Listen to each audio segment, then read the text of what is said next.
ሰላም ጤና ይስጥልኝ የቻናላችን ቤተሰቦች። ዛሬ በመካከለኛው ምስራቅ ነገሮች ከቁጥጥር ውጭ እየሆኑ ነው።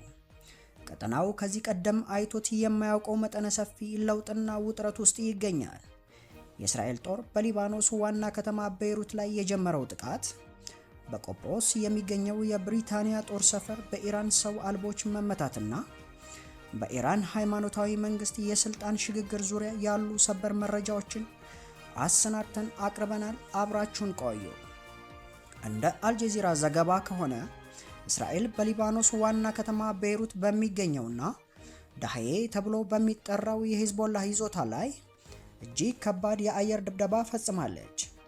ይህ ጥቃት የተሰነዘረው ሂዝቦላህ ወደ እስራኤል ግዛት የሮኬት ጥቃቶችን መተኮሱን ተከትሎ ሲሆን ቡድኑ ለጥቃቱ ምክንያት ያደረገው የኢራኑን የበላይ መሪ አያቶላ አሊ ካሚኒን ግድያ ለመበቀል መሆኑን ገልጿል።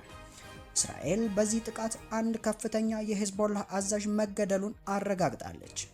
ያልተረጋገጡ መረጃዎች እንደሚጠቁሙት የተገደሉት የሂዝቦላህ የፓርላማ ቡድን መሪ የሆኑት መሐመድ ራድ ሊሆኑ እንደሚችሉ ተገምተዋል።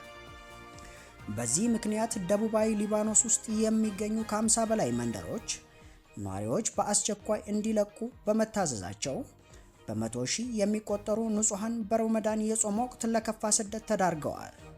የሊባኖስ መንግስትም አገሪቱ ወደማይፈለግ ጦርነት እንዳትገባ በመስጋት አስቸኳይ ስብሰባ ጠርተዋል።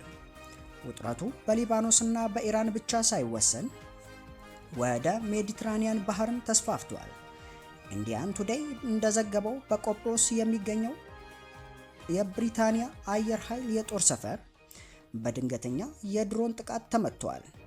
ይህ ጥቃት የተፈጸመው ብሪታንያ አሜሪካ ከጦር ሰፈሮቿ ተነስታ በኢራን ላይ ጥቃት እንድትፈጽም ፈቃድ በሰጠችበት በጥቂት ሰዓታት ውስጥ ነው። ምንም እንኳን በሰው ሕይወት ላይ የደረሰ ጉዳት ባይኖርም ጦርነቱ ቀጥተኛ ያልሆኑ ተሳታፊዎችንም እየጎተተ መሆኑንና ቀጠናዊ ስጋቱ መጨመሩን የሚያሳይ ትልቅ ምልክት ሆኗል። በሌላ በኩል ኢራን ላለፉት 37 ዓመታት በበላይነት የመሯትን አያቶላ አሊ ካሚኒን በሞት ማጣቷን ተከትሎ ከፍተኛ የስልጣን ሽግግር ስጋት ላይ ትገኛለች። ፎክስ ኒውስ ያነጋገራቸው የብሔራዊ ደህንነት ተንታኞች እንደሚሉት የካሚኒ ከዚህ ዓለም መሰናበት ለኢራን ሕዝብ አዲስ የዲሞክራሲ ተስፋ ሊሆን ቢችልም የኢራን አብዮታዊ ዘብ ግን ስልጣኑን ላለመልቀቅ እየታገለ ነው። ኢራን ባለፉት 24 ሰዓታት ውስጥ ብቻ ከ100 በላይ ባላስቲክ ሚሳኤሎችን ወደ እስራኤል ያስወነጨፈች ቢሆንም የአሜሪካና የእስራኤል የመከላከል ስርዓት አብዛኞቹን ማክሸፍ ችሏል። ፕሬዝዳንት ትራምፕ ይህ የጥቃት እርምጃ የኢራንን ወታደራዊ አቅም ሙሉ በሙሉ እስኪደመሰስ ድረስ ለቀናት ወይም ለሳምንታት ሊቀጥል እንደሚችል ፍንጭ ሰጥተዋል። የአሜሪካው ስፔስ ፎርስም የሚሳኤል ማስወንጨፊያ ጣቢያዎችን በቅርበት እየተከታተለ ጥቃቱን ለመመከት እየሰራ ይገኛል። በአጠቃላይ በመካከለኛው ምስራቅ በአንድ በኩል አዳዲስ ወታደራዊ ጥቃቶችን ሲያስተናግድ፣ በሌላ በኩል ደግሞ የከፋ የጦርነት ቀውስ ውስጥ ሆና የነገውን እጣ ፈንታዋን በመጠባበቅ ላይ ትገኛለች። ግጭቱ ወዴት ያመራል? ዓለም አቀፍ ጦርነት ይቀሰቀስ ይሆን?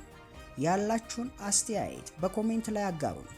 መረጃው ለሌሎች እንዲደርስ ቪዲዮውን ላይክ እና ሼር ማድረጋችሁን አትርሱ። ሰላም ቆዩ።